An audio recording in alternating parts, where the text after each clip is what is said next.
pledge.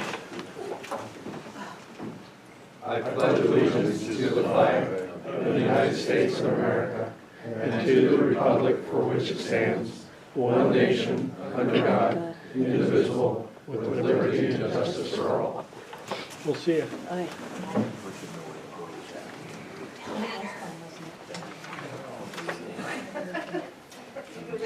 Well, darn knee is kind of stiff tonight.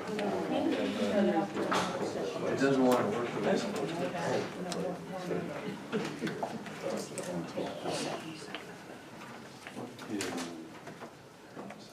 Is there a sheet from anybody in the office who are in? So we have our work session first. We've got a couple items on that. Okay, very good, thank you. Yeah. Okay, roll call, please. Commissioner Andrew? Here. Commissioner Garrison? Here. Commissioner French? Here. Commissioner Kalani? Here. Commissioner McNeil? Yep. All present. Everybody's here. So this is just the commissions. Rusty, right? We call you Rusty? Yes. Okay. So we just wanted, Rusty and I went on the float, and it, besides being fun, it was very educational. I saw the intake of all the different water districts that use the Clackamas River, and where they were, what they looked like, and when they were built, and also some of the restoration projects. And so it was very enlightening, and I was glad that I went. Yeah, restoration and remediation projects, and everybody's intake all the way from Carver to Clackamas Park. Yeah. Good. See, our Clackamas River water providers did a very good job as a host, and we had several other people along that informed us along Yeah. the way. Yeah. Great. WES and other different water providers on the river. Yeah, and Dr. Lorenzo was in charge of lunch, so, and she gave a little rundown of CRW. Okay. Yes, that was good too. Just as a sideline on Dr. Lorenzo, I got some word from people in Lake Oswego dealing with their water, and she is very high on the list for respect and knowledge of the business itself. So we're pretty lucky to have somebody that meets that criteria. Who was that? Okay. Pardon me? Who was that there? You were Dr. Lorenzo? Yes. Yeah. So Any other? Yeah. Sure. Just a minute. Okay. I went to the Sunrise Water Authority meeting. First of all, my compliments to the chef. It was a good dinner. I want to welcome Lynn Fisher, who is the Oak Lodge liaison to Clackamas River Water tonight. Try not to, we'll give you no-nos if you need it, but try not to. Sunrise also has a new commissioner, Wayne Barstow. And he seemed very, actually very knowledgeable and very, gung-ho. And then poor Chris had to take a little ribbing because we gave him a bad time for being voted vice chair because he was late. They enjoyed that.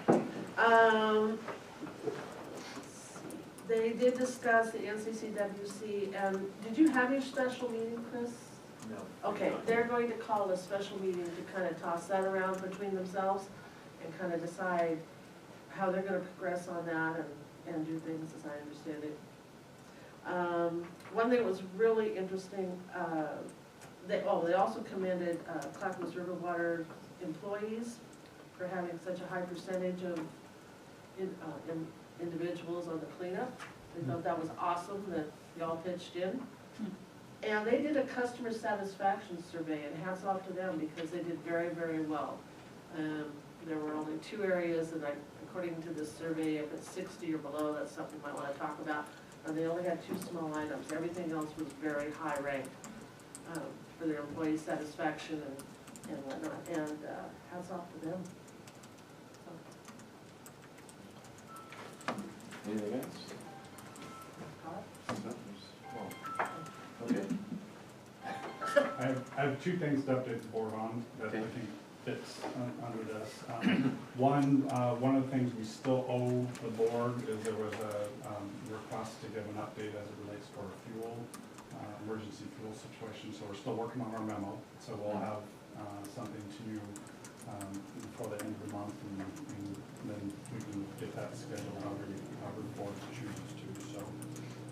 And then the second piece is there was also an email in between meetings as it relates to litigation costs and so on. And so I guess what I wanted to do is just get some clarification. Are we just looking for since the scale number? Yeah, so with everybody being new, the last time we did this, if you saw how much we've spent with all the litigation over all of these years with these particular individuals, you would be aghast at the amount of hours and the amount of money and interruption for staff that it's hard to capture those dollars. But I think it's important that the board understands what litigation costs. well, every time an attorney hiccups, he gets $100, so we know that. No hiccup. More? Didn't come from me, Bob. That must be on a We know sale. it's got a cost, but we really don't have any recourse. You have to respond, so it's just cost of doing business. Yeah, so where we're at in that process is right now it's been turned over to insurance, and so our insurance is paying the bulk of the latest actions and so on. And so what we've been, at least the last couple of years, the number is much less, just it's more to have our general counsel just kind of monitor things. But no question, years before that, when CRD was picking up the bill, it was pretty substantial amounts that were spent on that, so I don't know. Yeah, Well, I can just tell you, just from a big number perspective, the amount of money that CRW has had to come out of pocket to handle these particular individuals and their litigation is almost $275,000. And that goes over multi-year Yeah, periods. it was about 5 years. But it is a large number. And that doesn't include all of the staff time. Oh, no. Yes, there's huge amounts of staff time to manage those cases. But I think it's coming to an end, pretty much. We'll Your see. mouth to God's ears. We'll see. Yeah. Still plugging away. Now, can we get reimbursed for that? I mean, in the end, when all is said and done? For most of it, the answer is no. Okay. Yeah, it's like trying to get water out of stone. Well, it was worth a shot. I just wondered. It's the right question to ask. but- There is a judgment that has not been paid. Right. And so, like I said, it's turnip time, but those are the only 2 items that we have. It keeps, that judgment keeps going, Yeah, it on does. and on and on, yeah. It's the best investment you have, 9% interest.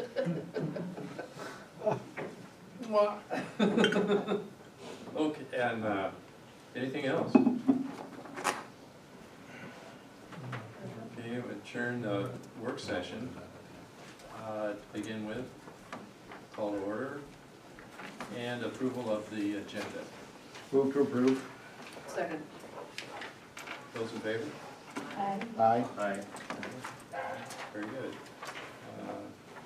Public comments, now, got one. Come on down. Yeah, they're just getting a permanent seat. Well, you used to have one. Oh, did you? You know, I like having him out there. Yeah. Thank you, Gary. To stay within my 3 minutes, Thanks, Gary. I typed up a longer version. Okay.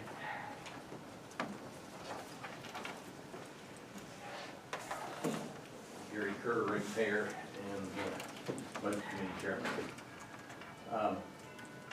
At the September work session, there were several things that piqued my interest and concerns with all the new board members we have, that I thought I would prepare a little handout with some history and some unanswered questions that have been kind of unanswered for several years.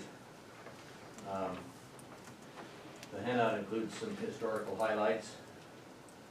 It covers the reduction in payments that Oregon City owes us because they delayed in annexing for the last 20 years the territories.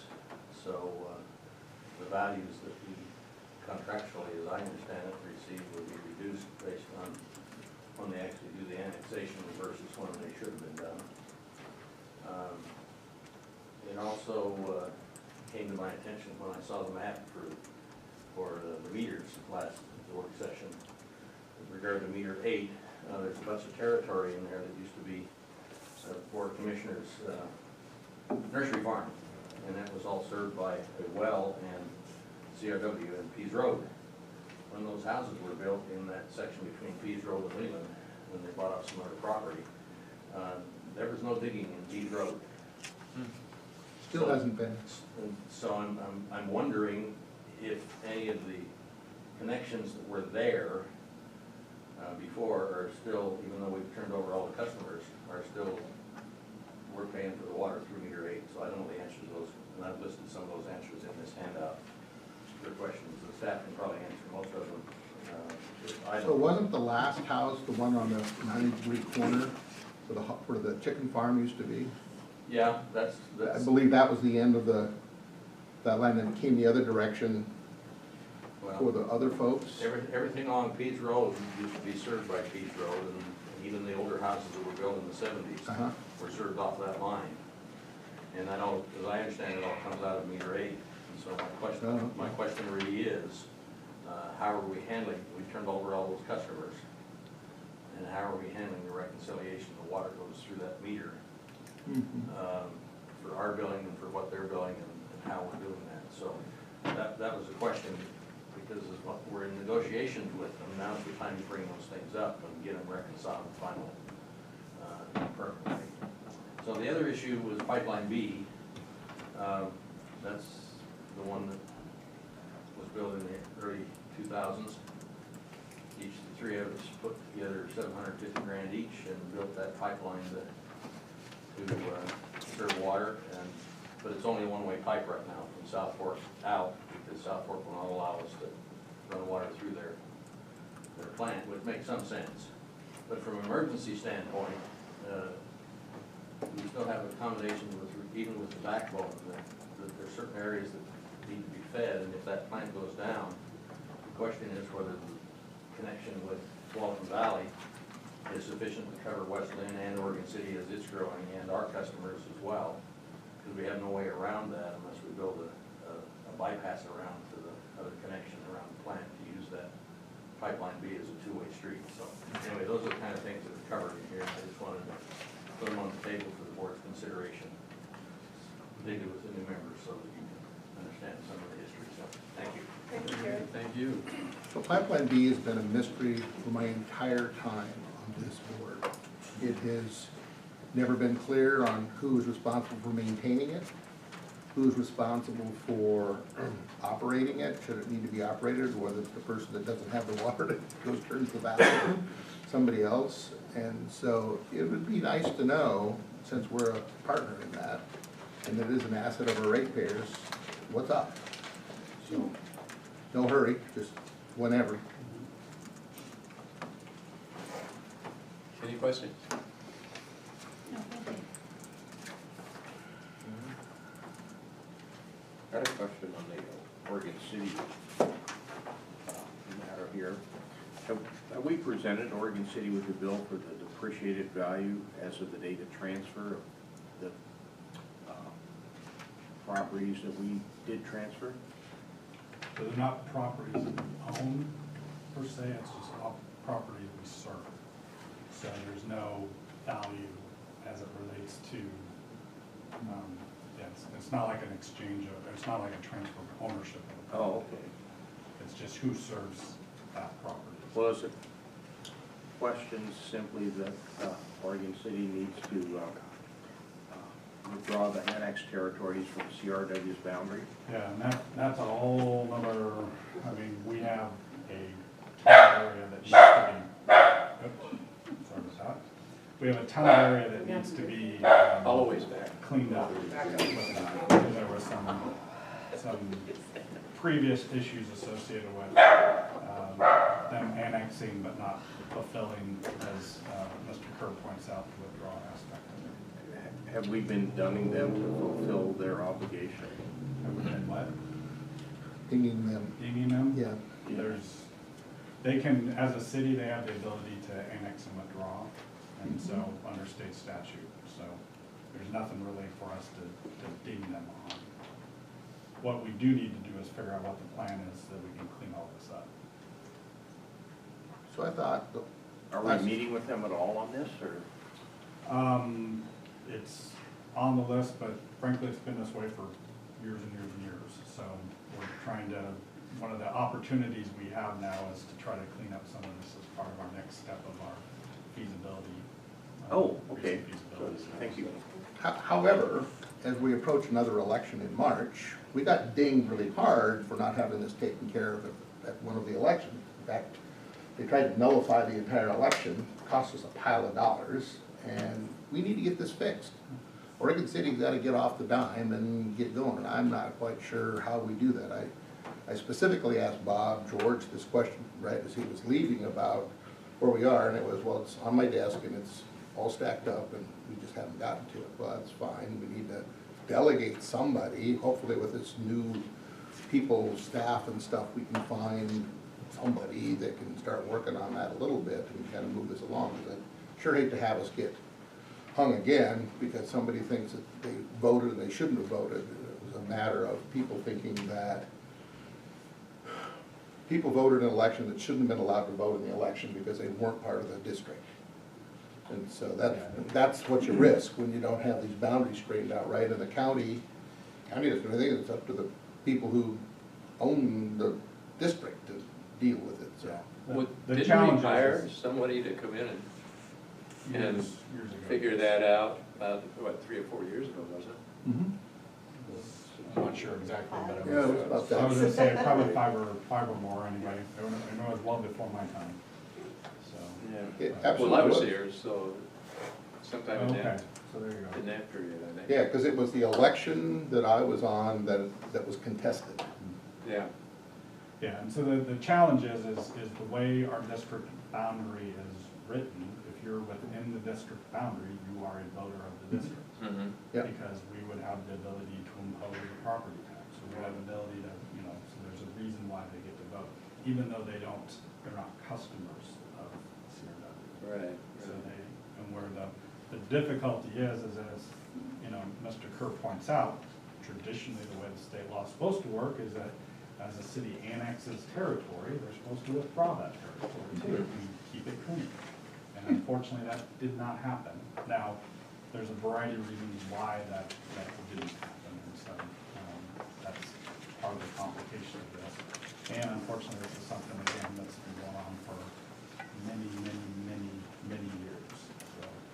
So it's also part of the joint user discussion. Yeah. You know, that thing that I keep waiting for you and Bob to deliver on whenever you can find the time to do that. Yeah, I mean, it's just, it's all connected, and so I think it's not good to leave that kind of stuff. It's not fun to do, it takes a lot of time, and, but it needs to get our attention, I think. If we can get it resolved in a year, so that'd be good. Action items? I move to award professional services contracts to Murray Smith, RH2 Engineering, West Yost Associates, and Kennedy Jenks Consultants for on-call engineering services, each for the not-to-exceed amount of $100,000, and authorize the general manager to sign the completed contracts. Second. Hello. Good evening, Commissioners. It's all yours. All right. Good week. Good to be up here to present an item that will assist us greatly as we move forward. As you know, we're tackling quite a bit, not only the engineering group, but as a district, whether that's the backbone or just our standard CIP projects and other needs. So this has been something that I'm happy to to recommend forward for approval. We went through a solicitation process back in late summer and got 8 responses to that solicitation for general civil engineering, water-related design service type engineers. There are a lot of engineers out there, a lot of firms out there that can provide this type of service and do so very well. The 8 firms that submitted on their proposals, all very capable firms. The 4 that we selected, we felt were best suited to meet specific project needs, specific needs of the district with both existing and upcoming projects. So we're happy to recommend the 4 firms that you read in motion there for awarding contracts to. I got questions. Sure. So I'm ecstatic that you're getting some help. I mean, I just don't know how you do it all the time. There's just a lot coming down the pipe. When we had a discussion about the money and how we were gonna spend it, I was kind of under the impression that we were looking at doing maybe some help from a limited duration person internally. That's one way to help you do it. I am also surprised that we don't normally have a list of engineering firms on a list like this, so that something comes up, you have a real fast way to go see something solved. And so, I like both ways. Yep. I just think with the backbone continuing for another 4 years, there's gonna be a need, right? And I don't know which is the most cost-effective way to help fill that hole, whether, I mean, if you bring a person, you have to train them, so that takes more time. I understand that clearly. But you also kind of bolster what the district has for reserve for a bench and not have to go to a consultant all the time. And so I think it's important that we look at both ways of that. And so I would encourage us not to be done with this process. No, absolutely. Very good point. And just as a reminder, when the board approved the supplemental budget, there was an allotment in there for a permanent engineering position that is separate from this on-call concept. So we'll be working on that. We haven't advertised for that yet, but we will soon. The on-call, you're absolutely right. It's something that I think originally came up when we were back doing the continuity of operations plan, and saw a lot of agencies in the area that had on-call firms, the on-call list of engineers. That if there were emergency needs or what have you, they could tap into that. So this is absolutely there for that purpose. As you see in the write-up, there's other needs that we have, maybe specific project needs. Some of those you'll see there in the dollar amounts in the write-up anyway, that the not to exceed amounts is at $100,000 per engineering firm, with the goal of general engineering services for all of those in a fiscal year or a year, not exceeding $200,000.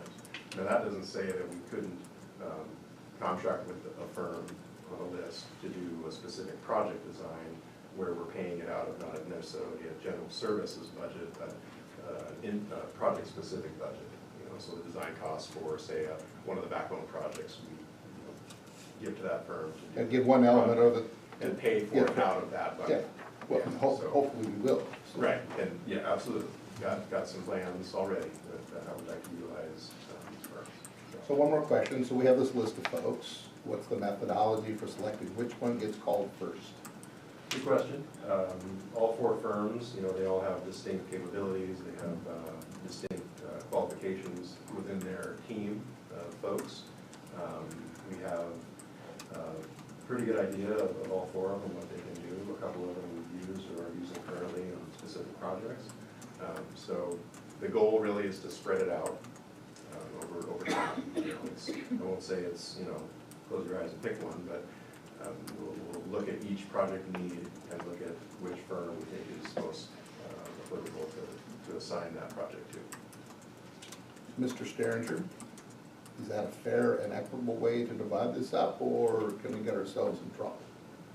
Just so you know, so we've been real involved with this. Both Clackamas County had lists of people that did geotech work and pavement management work and civil work and drainage work, and they had these lists of people, and it was driven through purchasing based on what their rates were, right? So you call the first one who was the lowest rate one, and they had to determine, they had like 2 hours to decide whether they could do it or not. If they didn't, you went to the next one, right? And then when it got done, they couldn't, went down to the next one.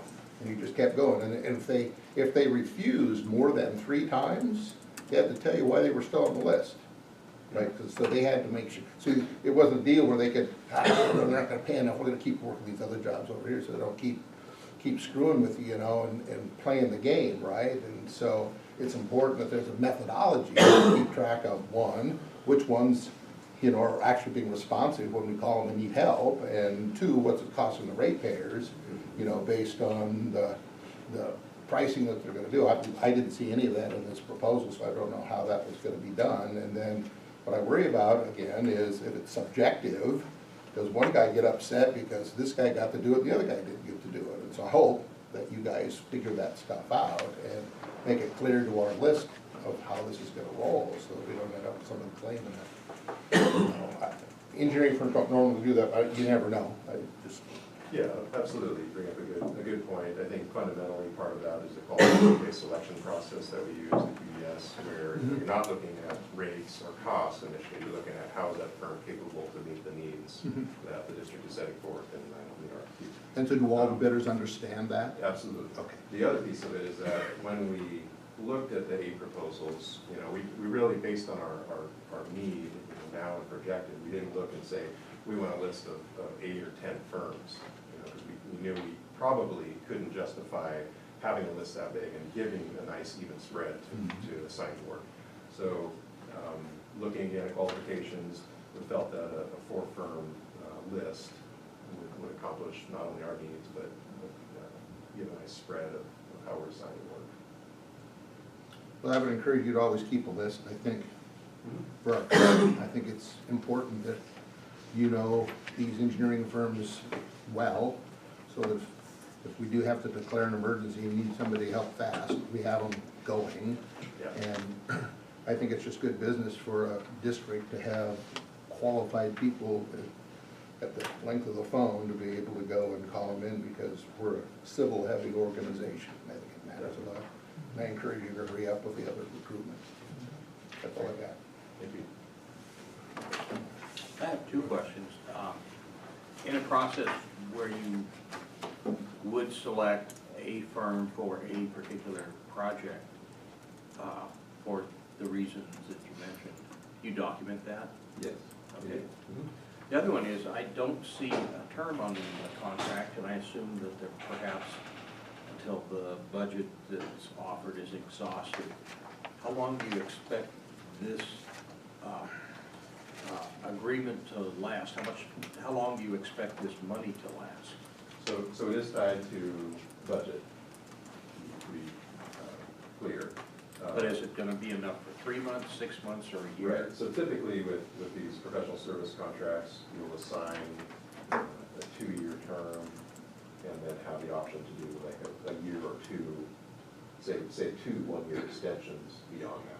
My question is specifically, how soon will you be coming back to us for more money on this type of So in the budget, in next year's 19 to 21, is that right? Okay, so this is biennial budget, there may be some amounts where, like again, that general fund dollars that will show general engineering costs. Okay, so this is within the biennial budget. Yes. And if you need more in the next budget, you'll ask for more. Right. And the other piece of it is, again, if we have a project specific, say we have project X, where we have design costs and maybe, some project management costs, that instead of in-house staff doing that work, we're gonna assign it to one of these firms.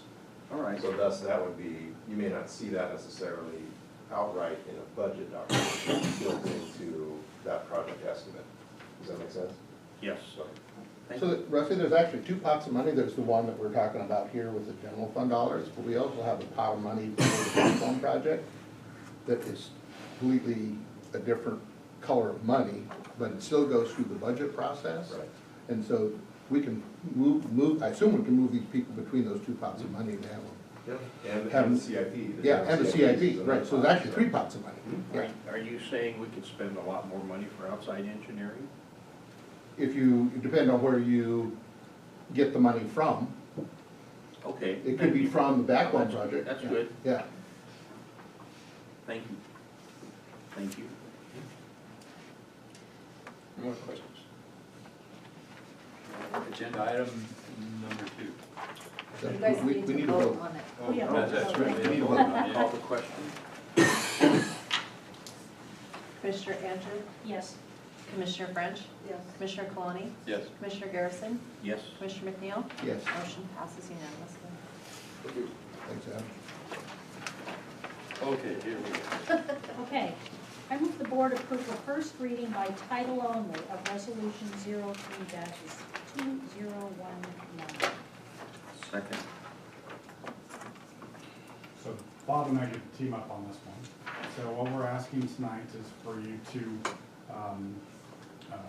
allow us to consider or bring to you at your next meeting, actually, a change to the board policy. And when we do that, it has to be brought up at 2 meetings, and so you can't take action on this until the second meeting. So that's kind of the procedural part. And so tonight, we're not asking you to approve anything, but other than approving us to read the title of the resolution, so that it's on the record as far as what we're talking about. As far as the policy itself, under our board policy, the general manager has the ability to, related to purchase, acquisition, and donation and disposition of real property, the general manager has the ability to do that up to $20,000. However, in order to do that, the general manager also has to go through certain steps as far as demonstrating that value. What we ran into is an instance where there's a public utility easement, and so this is normally an easement that's established for all different utilities as part of when a subdivision is designed and so on, that may have like a 5 or 10-foot area in front of a house or something. In this instance, we've actually run into a situation where a property owner is asked if that easement area can be vacated, and so that they can construct a garage. And it happens to be within the city limits, and it happens to be an area that we don't serve, and so we really have no interest. The reason why we're being asked to sign off or approve the vacation of this, or the vacating of this easement, is because it is within our district. Earlier, we're talking kind of our district boundaries and kind of cleaning up that sort of things. This is one of these areas. So we'll work with Bob, our legal counsel, to develop a change in the policy that would be very limited as far as trying to give some greater flexibility, where we don't have to go out and spend money to get the market appraisal in order to prove to you that it's worth less than $20,000. In these instances that are very specific, we're asking for that authority where we don't have to go out and do that market appraisal. So with this change, what board involvement will there be when you make those decisions? We would notify you. So when you're not here and the next guy's here, will they notify us? Yeah, I don't know. I guess technically in that policy, I don't know if it says that in the beginning. They do now.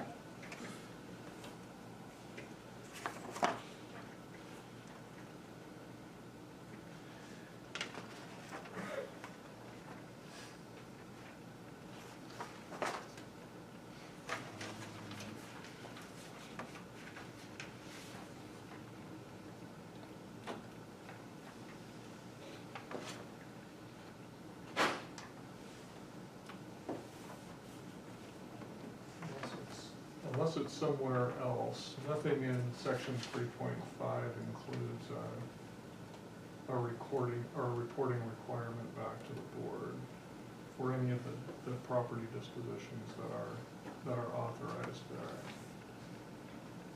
I'll see if I can quickly look to see if somewhere else in the rules that exists. Because the board has always handled anything that had to do with land. Well, your existing policy is that I can, if it's under $20,000, Yeah. it doesn't require the board's approval or action. This appears to maintain that, is that correct? Yes, it would maintain that. All it would do is eliminate in these certain instances the pretty need to do limited, yeah. I'm keep calling it a market survey. an appraisal. It's not even an appraisal, It's not even an appraisal. But we've actually contacted folks about doing that, and it's just a market survey. it's still costs. So in this particular case, where it's inside the city, not something where we serve, what are the other people in the PUE doing? That everybody has to sign off. Right, yeah, So so, we're just one piece of that puzzle, Right. so. You're talking about every utility. You have every utility everything that's designated. that's named in that PUE. Okay. And it's not even, yeah, or that serves that area, so it's not even, we're not even named in that, it's not like a typical easement where we're actually named in it, it's just, it's a utility They easement. general It doesn't utilities. specify what utility.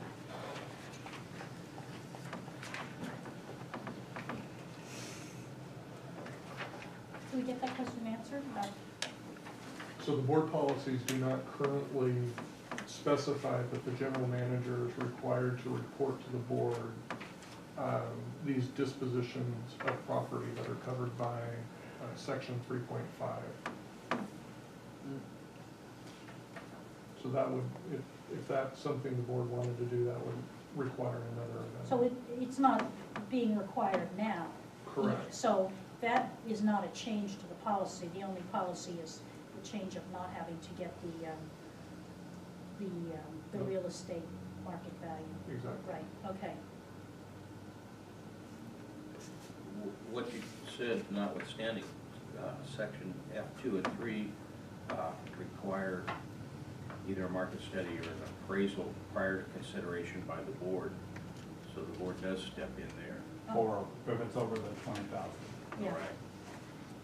All right, thank you. I'll call the question. There's no vote. No, just not yet. read it the next time. Next time. Mhm. Oh, So we will read it I'll by withdraw. title. Call it the Well, question. it does say I'm with the board, so, but we don't, guess we don't vote since it's just This is Yeah. first. So we were, yeah, so, well, They have a motion on the table Yeah, now. you should vote to I approve. think Yeah, they've you approved what the you're first approving, you're not approving the change, you're approving the first reading of the resolution, so we have it in the record, so you still do that. All right, thank you. Commissioner Andrew? Yes, Commissioner French? Yes. Commissioner Kalani? yes. Commissioner Garrison? Yes. Commissioner McNeil? Yeah, Motion passes unanimously. So I will go ahead and read that. So Clackamas River Water Resolution number 03-2019, a resolution amending CRW Board Policy 3.5 relating to the disposition of public utility easements. And we're done. and we're done. we have consent agenda. Yeah, move to approve the consent agenda. Second. Carol, is there anything you need to know? Dick? We can just do it. You could call. We, It's just a consent agenda, we'll probably just do a roll for like a voice one. yeah, okay. So, all in favor? Yeah, Yeah. all in favor? Aye. Aye. Aye. Aye. Aye. Pass it. Just in case you didn't use it. Oh, Vote or lay off. You're so far off. in here, Direction. direction wise, all right. All right, ready for the management report? Yeah. All right, so in your folder, you've got a number of different things. So first off, you have your monthly report that we give to you every meeting.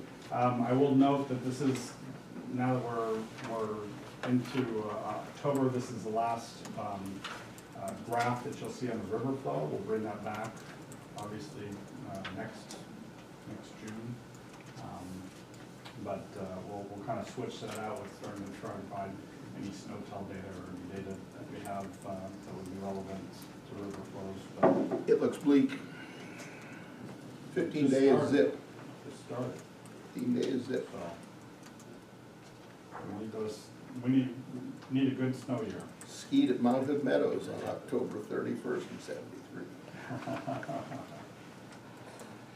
So, the other thing I wanted to note is that, in your packets, in addition to the monthly report, you have a copy of the latest and greatest, Clackamas River Water Providers Kids Calendar. So, this is something that as, part of our CRWP membership we participate in. And so, this is stuff we'll be providing at different events and, at our front and then the CRWP when they interact with, the public and customers will have that information. How do they decide which school is gonna do this? So it's all this, it's this, they talk to all the different schools that are in the different water provider areas and stuff, and have kids submit and go through a process of judging and picking the ones that, for the calendar, so. Okay, oh, and they're different schools, okay. Yep, all different All over. schools. Okay, So you have that in your packets. The other thing I just want to bring to your attention is you also have a copy of the flyer that South Fork will be distributing to an area around the repair associated with the 30-inch water line and where the construction is going to be taking place on Cleveland Street for the 32-inch bypass. Just wanted to, again, that goes out tomorrow. Also wanted to remind you that we are planning on doing our own mailer as we get closer to knowing the deadline for the transfer over on that, because we want to encourage our folks to probably do some temporary curtailment for a day is the plan, and encourage lower water usage. We'll be working more off of the reservoir for that period. We continue to participate in meetings. Joe has been the lead for CRW and participating in all the meetings on that, and we had another one today to get more details and working with the contractor and all the different partners on the schedule, so. So I've had a couple of phone calls about this, and so I've directed people to the South Fork website, then they call me back, and they go, so what do? Are they building a patch, or they're building a whole new friggin' new 42-inch water pipe? You read this, sounds like you're building a whole new pipe, Yeah. but not now. No, Yeah. they're building a 42-inch pipe right now. October, December this year. So that, and then, so they'll do the bypass for the 42-inch, and then they'll go back and they'll go back and fix the 30-inch, once that bypass is in place. No, so At the end of this, So they're just building the bypass right now, right, 42-inch, but they're not building it all the way to the Division Street pump station. No, Yeah. no, Yeah, not yet, true, right. yeah, but it says that their master plan talks about building the pipe all the way to the whole thing. And that's where the confusion is the way they wrote this thing up, was, so they're gonna ditch all the way from there to the reservoir? Not, no, they're just doing this, that's all they're doing, so, They're doing the bypass. yeah, okay. And then also one other thing is you do have a folder in your packet, another envelope that includes a memo from Bob Sterringer and General Counsel, kind of updating you on a potential construction shoot. So if there's any interest in discussing that memo or anything, we do have an executive session scheduled for tonight. That is something we could include on that if you want, but if that's the case, we need to make sure that's clear before we, as part of the regular meeting, before we enter into our executive session. So we just want to make sure you're aware of some of the discussions going in place. We're not asking you to do anything right now. It's more of an awareness issue. As far as some additional things to make you aware of, we had received, we've been in a long-term partnership with Clackamas Little League, and so they presented our annual plaque that we'll include on the wall. The nice thing is this year we got the softball team. So we got the Queen Bees, the photo of them as far as a sponsor. Just again, this has been a partnership where they use portions of Riverside Park. They've constructed and maintained the facilities down there. They maintain, watering the fields and keeping it looking nice, and it can be a very active place on the weekends. They're about ready to conclude their season this October. They're completing up the fall ball, And so we'll kind of shut up things and get ready for Yeah, next that's where we spring. had our lunch for the Yeah. float. So Did at they the finish the pavilion restrooms piece. there? They were working on them a while Yes, back. that's what I was They're gonna all ask. dead? No, the restrooms were still closed when we were there. I Oh. don't know how long it took. Okay. So, the restrooms are working, we should have had those unlocked for that event. We do open Oh. and unlock them for different events and.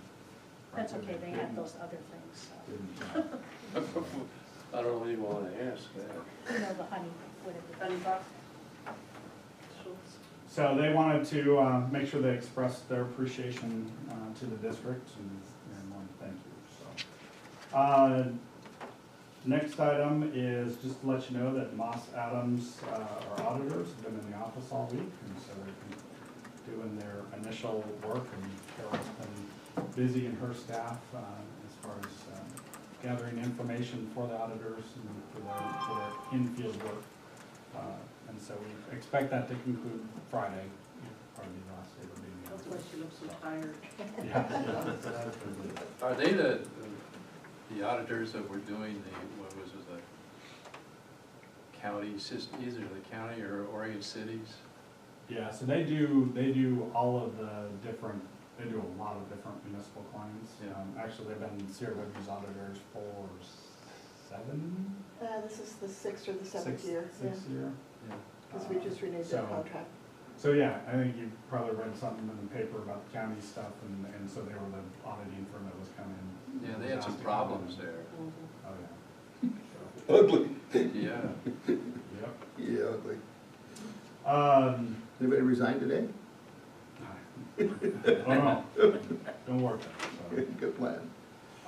Let's see, wanted to update you on the water system master plan. So we are going to deliver to you a big box on Tuesday, where you're gonna get the water system master plan. A couple things I want you to be aware of is, one, it's two documents, because there's a north system and a south system. Because in the state's eyes, we have two separate systems, because we're not connected.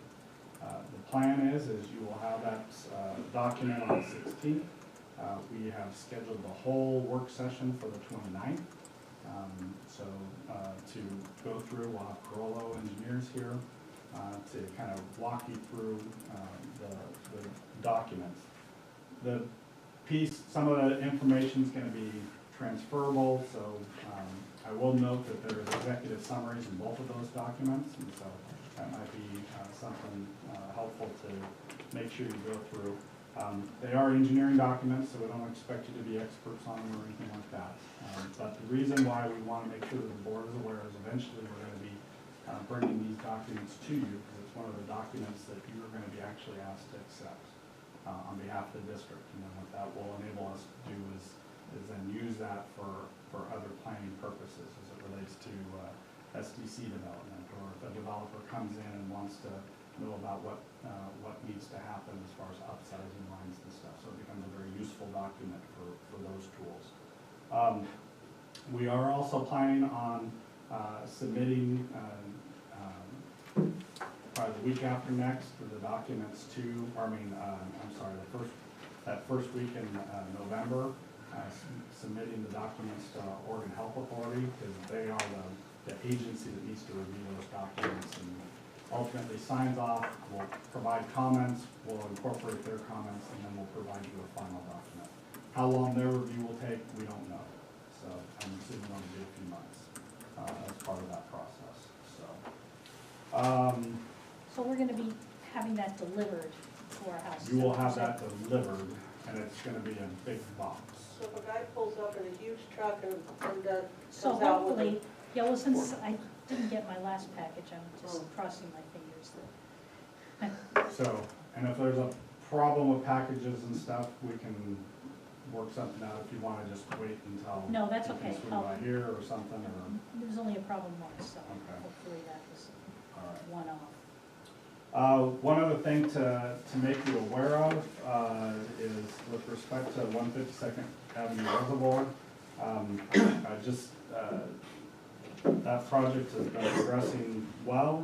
We're getting ready to do the concrete pours on the floor. Unfortunately, what that does require is for us to bring in trucks very early in the morning, and so we've been working on doing some extra public outreach to folks around the area to make sure that they're aware that we are, for a short period of time, I'm going to be having an early start time for that project. So we'll have outreach folks actually on site to help deal with questions and issues there. Would people be able to get out and go to work? I mean, Yeah, we'll have still traffic control Oh, okay. and all of that. It's just unfortunately, we gotta start a lot earlier in order to get the board done in Okay. time. Is that a breach of the initial time schedule and agreement, or, No, this has all been approved as part of the. I mean, I know it's absolutely necessary, and it is all agreed. There you It's just, if you live there, it's no fun. go. Right. And I can appreciate that. The other thing to make you aware of is Ron Blake used to be a commissioner for a long time on Sunrise Water Authority's board. One of the other positions that he filled was as the water provider representative to the Clackamas River Basin Council. And so the Clackamas River Basin Council sent a letter to the Clackamas River water providers, which we're all part of, to ask if anybody would be interested in serving in that role again, to be a water provider representative on that board. It doesn't require an elected official. Obviously, it was great having Ron serving that role in a number of different ways. I believe he actually is still serving on the board, just not in that as a water provider representative. so how many, so he was representing how many districts? Is that So it's everybody? it's in essence technically it's a loose designation of all the water providers in the Clackamas Basin. And what, is this the same organization that Kim Swan is? No. No, that's this a- is a Yeah, different sorry, lots of acronyms here. So that's the Okay. Clackamas River Water Providers. Okay, This is the Clackamas River Basin Council. oh, And so okay. this is the one that has a bunch of different interests. It has fishery interests, agriculture interests, public interests, water provider interests. They're the ones that came to us and wanted a spot for the building. Oh, yes, Remember I that? remember that, Remember yes, that? yes, yes, okay, thank you. And Ron was one making the pitch. Right, Yeah. So, anyway, I'm not suggesting, I'm just making you aware because they wanted to let people know that there's a position there, so.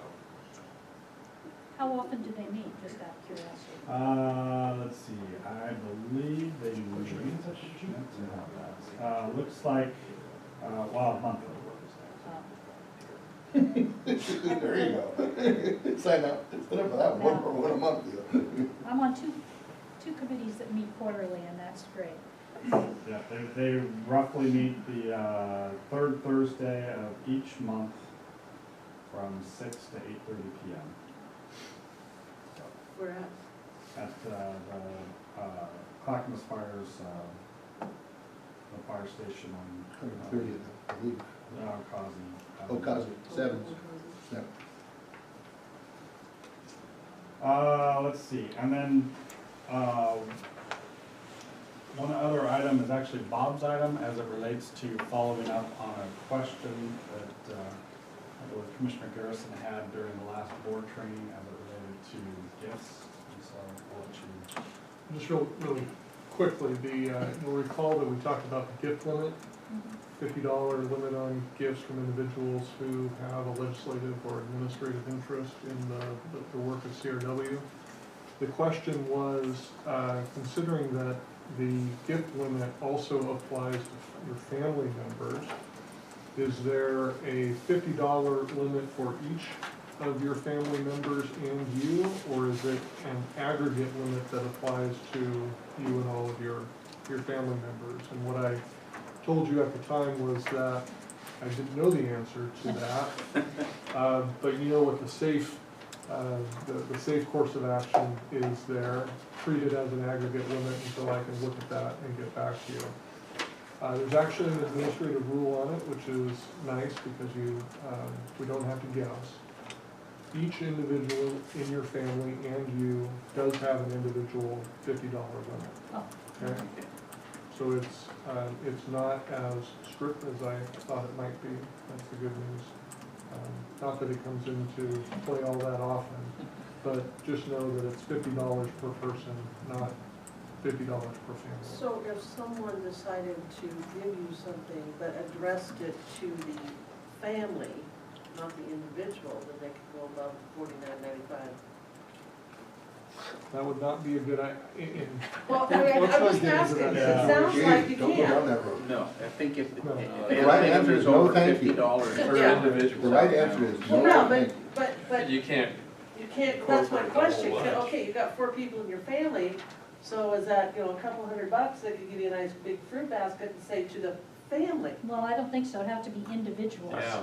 I would Okay, decline so it that has to be situation. specific, okay, okay. Yeah, I would think That if the, clarifies it more. if the item is ticketed over $50, it's Nobody out. gets it. Yeah, no kidding. But I am very glad I have a large family. That is on there. That makes you cringe. But they're spread out, so I got a question. I don't even hear from That's them. funny. So, where are we with the 224 intertie work? We're going off the schedule, we're behind schedule. I'm hoping that's one of the projects that we shut off with you folks, so. So in your monthly report, we give you a progress report on all those backbone Yeah. projects. And so if you look at that item, or the design, oh, we don't have a percent. Adam's No, gonna we're tell at, us. where we're at. Oh, come on. All right, so 224, first off, November board meeting, I believe. Planning on doing a backbone update, so coming out with a new schedule. New one of these? Yeah, up to date on where we're at with things, active projects and projects in design. We're about 70% design on Highway 224. So it has lagged somewhat from what that schedule shows. I'm trying to remember when that one came out, September? This is, let's see, 7/12. Okay, July. So, in the big picture, you know, really the critical path is on other projects, like the 152nd Reservoir, for example. That's a, 18-month plus project that is spanning beyond, or into late next year. 224 intertie is about a mile of pipe. Once that is designed and goes into construction, that's going to be a fairly short duration when you compare it with these other projects. So, big picture, I'm not overly concerned about where that stacks up, although we do have a need to get it out there as soon as possible, obviously. Some of the areas where we've been running up against have been some review that we've asked ODOT to do, including them issuing us a permit to do some potholing out there that is required in the intersection, which consequently we're doing tonight. That took quite a bit longer to get just that potholing permit issued from ODOT. They have some, they're way behind as well, so their reviews are taking quite a bit longer. So, but we are solidifying alignment. We're pursuing, looking at pursuing some easements and making some good headway there. So again, about 70% design. We should have that ready to bid by, I would say, early part of next year. So January-ish, February, possibly. Build that in the spring, which is a good time to build pipe. It's just the last big piece Yep. to get out the door for that. Right. And you're only behind because you put the wrong date on here. That's right. Thank you for acknowledging that. That's the only reason you're behind, is you just picked the wrong date to put on here. You should have slid that, Just something to keep in mind, the other 6 projects, Butterfield Lane is done, and the other 5 are in construction, It's great. more or less, so, Lots going on. yeah. Mhm. And the other The 4, I should say, reservoir looks Carver very Bridge is done, nice. too. 152nd looks really good. Yeah, I was up there today, and Saying also it's clean. Redland Reservoir is looking good too. We have 2 rings of steel up on Redland Reservoir, so it's going up. And then you do have an exec session tonight, so Yeah. we'll adjourn. If you want to talk about the memo that was handed out, you need to declare that now. Okay, I think we want to discuss that. So we will cover that memo under ORS 192.6602F and 192.502 records that are exempt from law from public inspection. And then we will also be handing out documents tonight that would fit under that and also the employment-related performance of the chief executive. So there'll be a couple sets of handouts. Well, no, I would say to move into the executive session, I would encourage the president to go ahead and read the bases for the executive session from the. One we have here. Yeah, read that. Okay, the executive session will start immediately, excuse me, following the regular meeting. Item number one, discuss information or records that are exempt by law from public inspection pursuant to ORS 192.660 and parentheses 2F and 192.5029. Number two is review and evaluate the the employment relation format of the chief executive officer and of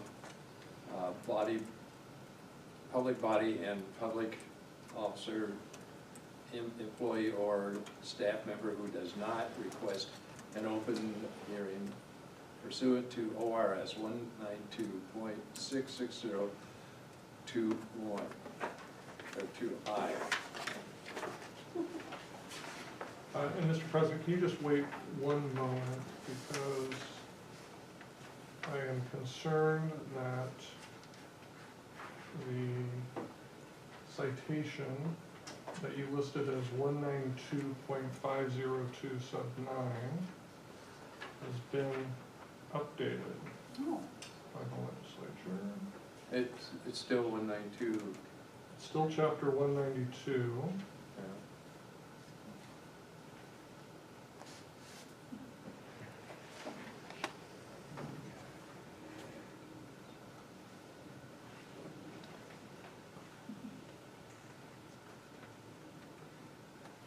The citation is now ORS 192.355 sub 9. Okay, what was that again now? What ORS 192.355 sub 9.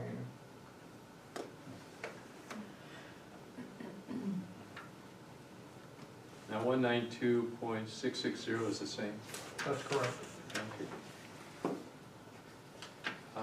Amend that to 192.3559. Nailed it. Okay. Are we adjourned? Anything else? Okay, we're adjourned. Okay.